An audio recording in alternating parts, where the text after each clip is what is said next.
البداية دائما مع فقرة المحترف. كما وعدناكم الخميس الماضي لدينا لقاء من قطر في فقرة المحترف مع لاعب السد القطري والذي تدرج في كل الفئات السنية للنادي. لماذا رفض الجنسية القطرية؟ من هو لاعبه المفضل في الكرة المحلية؟ وأي فريق يعشق عالميا؟ نتعرف على اللاعب الليبي علاء الدين يونس ومراسلنا من قطر محمد الإدريسي.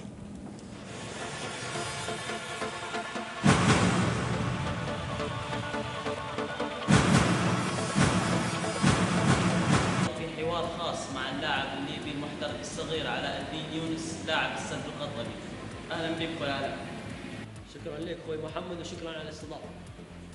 اول حاجه كانت بدايتي في نادي السد، بدات في البراعم ثم ذهبت الى الامل ثم الاشبال ثم الان الحمد لله العب في فريق الشباب، وكانت من احسن المجموعات التي لعبنا فيها، كانت في قطر كانت من افضل المجموعات، فزنا ب7 بطولات والحمد لله لم نخسر اي مباراه في كاس الناشئين، وهذا كانت كان اول فريق في تاريخ قطر لم يخسر في بطوله الناشئين اي مباراه. عرض علي للعب لمنتخب قطر لكن فضلت ان العب لمنتخب ليبيا، تشرف للعب لمنتخب ليبيا، وهذا علاش انا فضلت مش نلعب مع منتخب قطر، وهذا طموحي منذ صغري. طموحي الاول اني نلعب لمنتخب ليبيا ونلعب الفريق الاول، وان شاء الله نوصل منتخب ليبيا الى كاس العالم. افضل لاعب هو اللاعب احمد سعد، بالرغم من كبر سنه قاعد يؤدي في كل المباريات. افضل فريق هو نادي برشلونه، يعني نستمتع وتتابع تقدر تستمتع فيه. كلمه اخيره لجمهور برنامج ساعه كوره. اشكرك يا محمد على الاستضافه، واشكر برنامج ساعه كوره على استضافتك.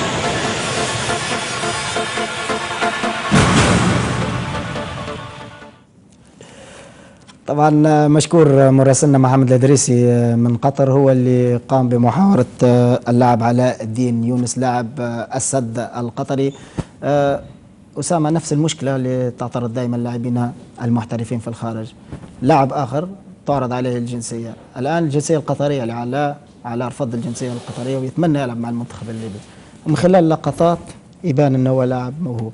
أكيد يعني بالرغم من صغر سنه، لكن عجبني أنا تفكيره وطريقة كلامه أن عرض عليه المنتخب القطري، لكن هو رفض وعنده رغبة أن يمثل منتخب بلاده ويلبس القميص تاع المنتخب ويتشرف بها. هذه حاجة ممتازة نتمنى نستفيد منها، لأن لاعب صغير زي هذا ومحترف يعني في المدرسة القطرية. تعتبر المدرسة القطرية جديدة في كرة القدم، لكن ماشي بخطة ثابتة، خاصة في ناحية الناشئين، مهتمين بالناشئين. نتمنى ان المسؤولين في المنتخب يتبعوا اللاعب هذا وياخذوه يعني في المنتخب الناشئين والمنتخب الاولمبي، حتى لما يوصل المنتخب الاول يكون لاعب جاهز. اكيد يعني نتوقع ان اللاعب هذا يكون له مستقبل قدام.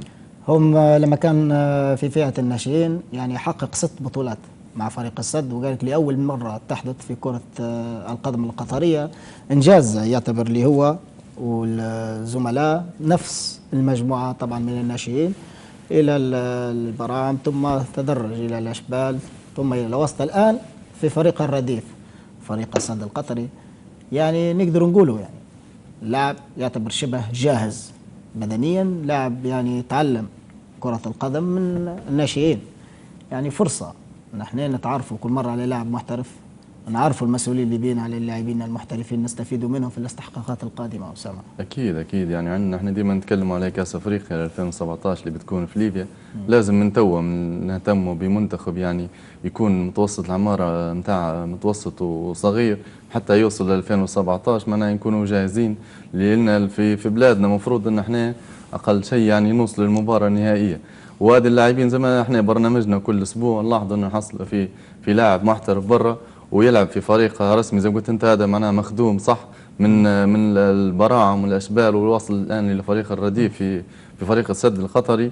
اكيد حيحتك لما يوصل الفريق الاول السد، يعني حيحتك بلاعبين كبار زي ما راؤول ولاعبين يعني ممتازين، اكيد حيستفيد منهم، وبالتالي يرجع هذا اللاعب هذا يستفيد من المنتخب ويلعب مع المنتخب. ليش لا؟ يتمنى انه يرجع لليبيا ويستفيد من المنتخب. نتمنى ان زي ما قلنا احنا المره فاتت عصام ان الاتحاد الكوره يدير لجنه استكشاف لاعبين، يدير اي حاجه فكره زي هذه، ويرى اللاعبين ما يتبعوهم وبالتالي يسافروا نستفيدوا من منهم. دولة لدولة، من دوري لآخر، ويتبعوا بالضبط. اللاعبين بالضبط، الليبيين اللي اكيد موجودين فكره معنا. كويسه، لان عندنا مجموعه لاعبين لا باس بها يعني برا ممتازين، لازم نستفيدوا منهم.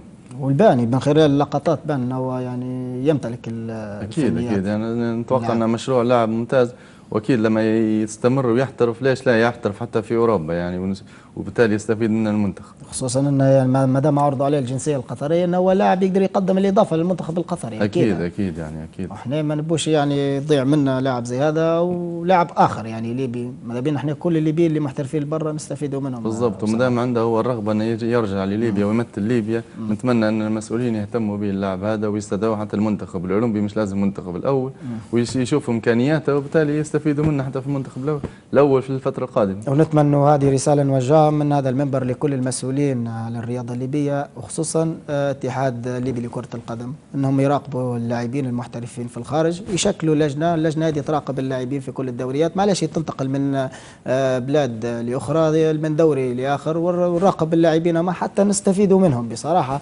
لان كره القدم الليبيه محتاجه لكل لاعب محترف في الخارج.